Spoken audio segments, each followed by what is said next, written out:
Hello, my name is Art Delinsky, and you are listening to the Art Daily Sideshow. I'm so glad you're here. I know I'm a little late, but better late than never. Today, we're sliding over to Canada, specifically Quebec, after a story about a cafe owner being fined for repeated language violations caught my attention. For some background, in Quebec, there is a French language watchdog / government agency called the Office for Quebec de Langue Française. For the rest of the show, I'm just going to call it the OQLF. So the OQLF is responsible for monitoring the usage, quality, and presence of the French language in Quebec. And I'm going to talk about why that is in a little bit. So what does this have to do with cafe owners? Well, largely the OQLF, what they do is evaluate workplace language and enforces requirements like French taking up twice as much space and all signage, ads, menus. And the agency also requires company with 25 or more employees to adopt French as the primary language of operations, which, it's like a standard cafe. And, that makes sense because the language in Quebec, the official language, is indeed French. Restaurants and cafes have been under scrutiny by the OQLF for years, especially in touristy areas where a lot of the business opt for English over French because it's, a lot of tourists speak English. And to make things just a little bit more fucked up, a little murky, the OQLF mostly receives information about language violations through citizen reporting, aka snitching.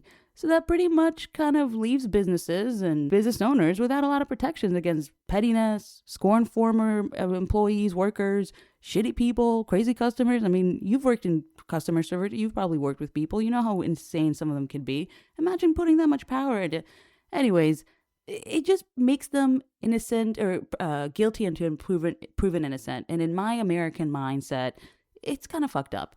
Anyways, in this video compilation, and we're going to talk about all this in a moment, you'll see several cafe owners and restaurateurs talk about their experiences with the OQLF and highlighting that these quote-unquote rules can become just incredibly arbitrary and difficult to follow, and sometimes just fucking illogical or just straight up silly.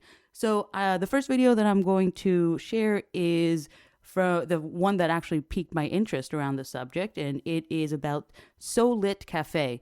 And this is so lit, like internet language, as in it's not even a real word. So keep that in mind as we watch this video. For nearly 5 years, Mariam Rahimi has been running So Lit Cafe in downtown Montreal. She's the owner, but also helps in any capacity in the cafe, from taking coffee orders to making brunch. But Rahimi says another part of the job has nothing to do with food or customers. It's the constant visits and compliance requests from Quebec's language watchdog. They really like our space, and they basically audited everything that was in writing, including our receipt paper. Rahimi says inspectors first flagged the word "thank you" printed at the bottom of the customer receipt. Since then, she says there have been repeated requests involving menu items, marketing materials, and even the cafe's signage. At some point, one of the people came to me and said, "Your name, So Lit Cafe, is in English." I said, "So Lit Cafe is a made-up word. We're always under review." And then they said, "No, nachos is in English." And I said, "What do you mean?" Rahimi says she has tried to comply with every request made by the Office Québécois de la Langue Française, but she says even after making changes, new concerns continue to emerge.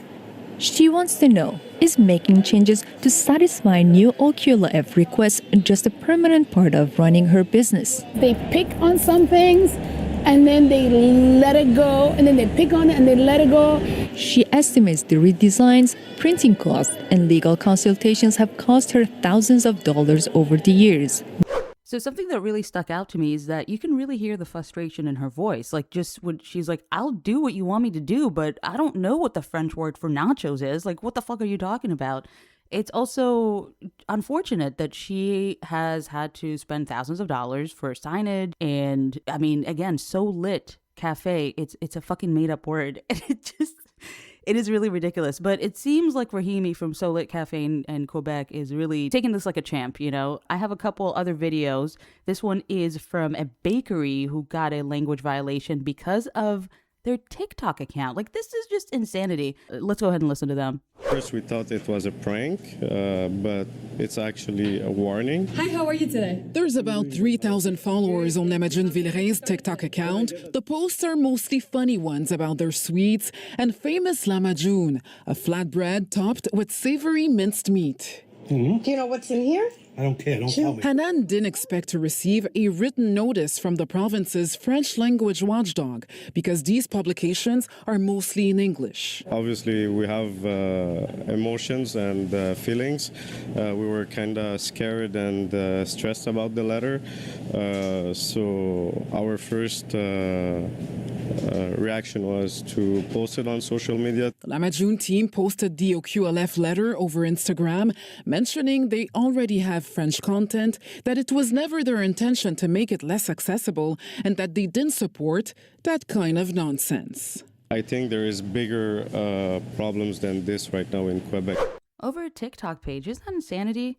I just think it's an odd thing when the government could come to a private business and exert this much power over the way that they advertise it and promote themselves.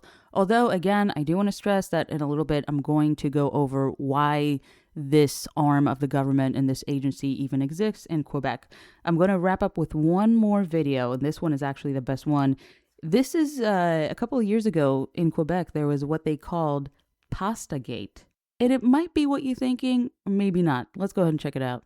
They're saying, we want to investigate your menu. We've gotten a complaint. This is the offending menu. Dishes have an Italian name with ingredients listed in French.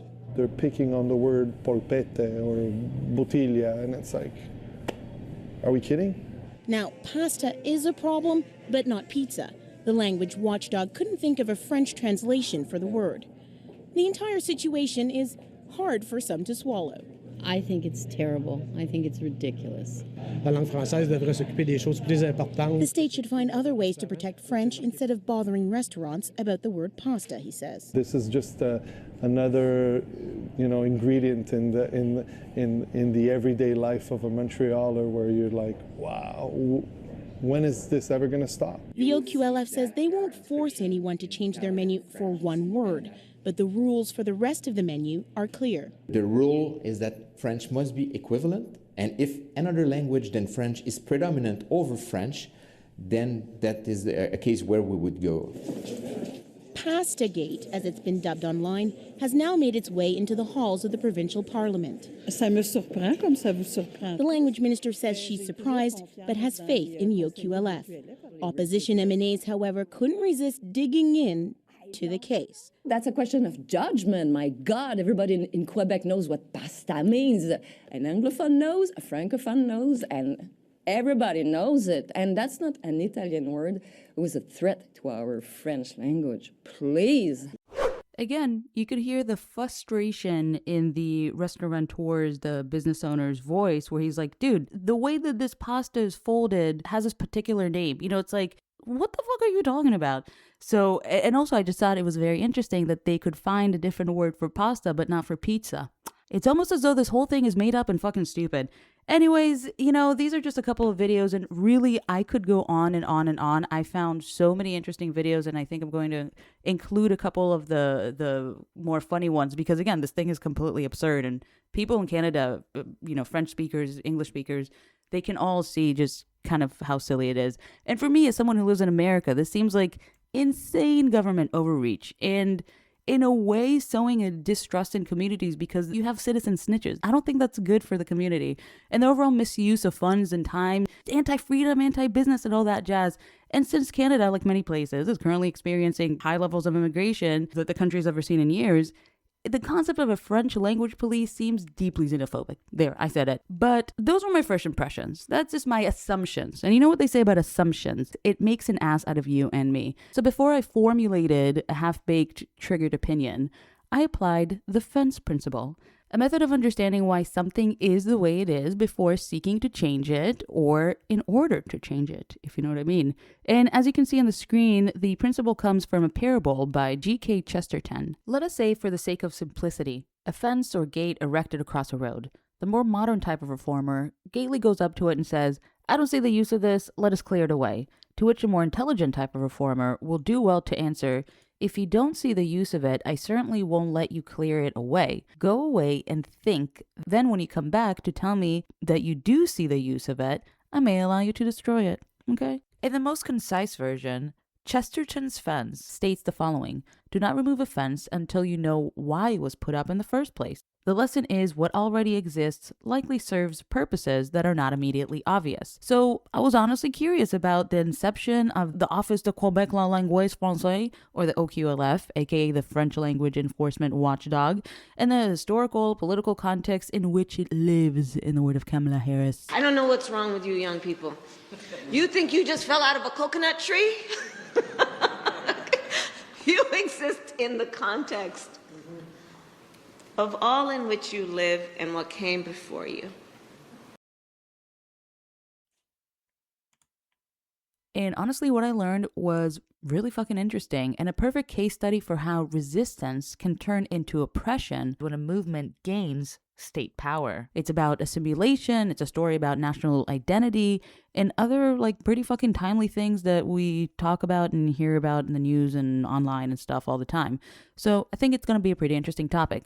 And I'm not going to give you a full Canadian history lesson, but there are big questions that can only be answered by looking at history for a little bit of that sweet, sweet context. So some of my initial questions were, who is the OQLF? What happened in Canada for this to need to exist?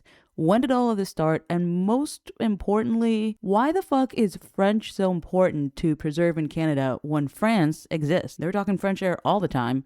So the short answer to all these questions is honestly to piss off the British. And honestly, most resistant movements start because they want to piss off the British. The longer answer is that in the early 1600s, okay, French established New France, which was a colony that included Quebec City and Montreal. The colony, in colony fashion, began to grow and establish French towns. And after over a century and a half of living in New France, they developed their own national identity. That's just kind of what happens. And during the 7 Years' War, Britain defeated France and took New France, making the residents subject to the British crown, but still able to maintain their own language and religion and civic law. So they were essentially became British imperial possession after the war. And by the late 1800s and 1900s, most of the major drivers, economic drivers like banks, railroads, shipping, corporate headquarters, all of them in Montreal were controlled by English-speaking elites, while French became the language of quote-unquote the working class, even though French speakers at the time were indeed the majority. So this, as you can imagine, created a lot of tension and socioeconomic friction and eventually francophones, which I learned from making the show are French-speaking Quebecians. Quebecians? Anyways, they staged full-on riots, or I shouldn't say riots, rebellions against the British crown, which was, again, enforcing cultural and language assimilation, which continued to disenfranchise French speakers, which, again, were the majority. By the 1960s, French-speaking Quebecians, or Quebecans, I'm not sure which one it is, they found their voice in the Quiet Revolution, funnily enough, which sought to transform the socioeconomics and general economics of French Canada, including religious reforms to reduce influence from the Catholic Church, creation of welfare benefits, and other federalist policies, mostly around building a strong Quebec identity and regaining control of education and the economy. This transformation was carried out by the Quebec Liberal Party, which won a historic election in 1960. I don't know much about it, but that's what I read, and it seemed like it was a pretty big deal, so I decided to add that in there.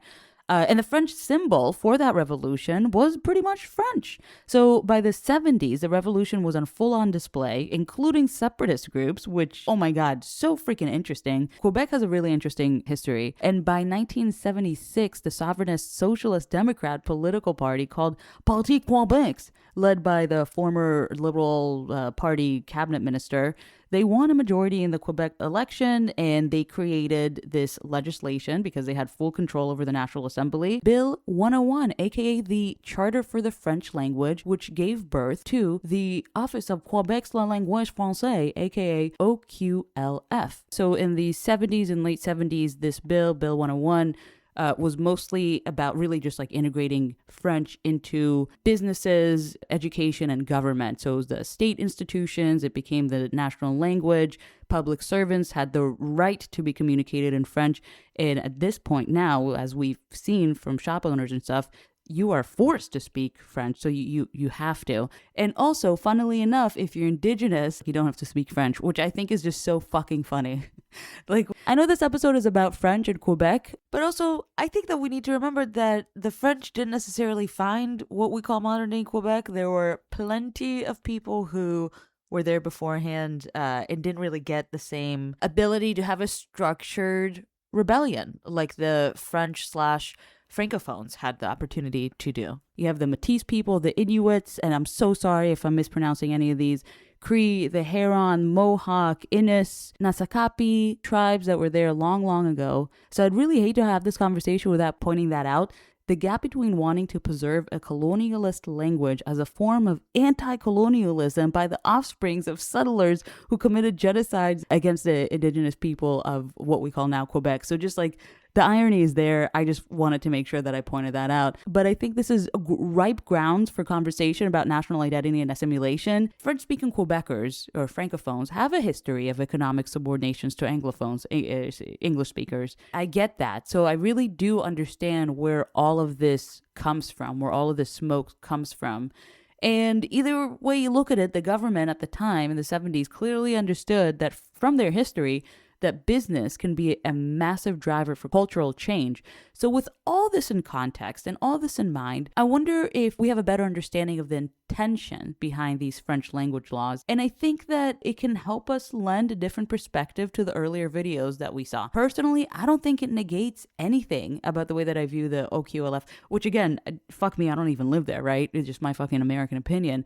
But I just think the way that it functions just causes more trouble than it's worth. And it does invite me to understand the foundation of how it was built, but I'm not buying it. I'm not buying it. I just don't see how they're going to be able to do this. English is ubiquitous. You hear it, you see it everywhere on the internet, social media, high tech. You got to have some sort of English to code program, document something.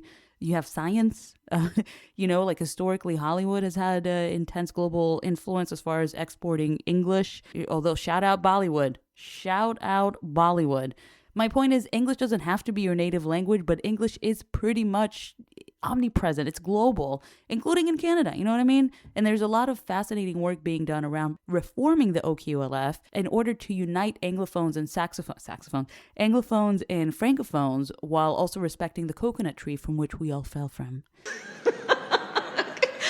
Thank you again, Kamala Harris. So I'm going to wrap up with this video that I thought was just so awesome from this newscaster about over 10 years ago talking about Pastagate. And I just think it's so funny because even though the British Empire is long gone, these laws remain.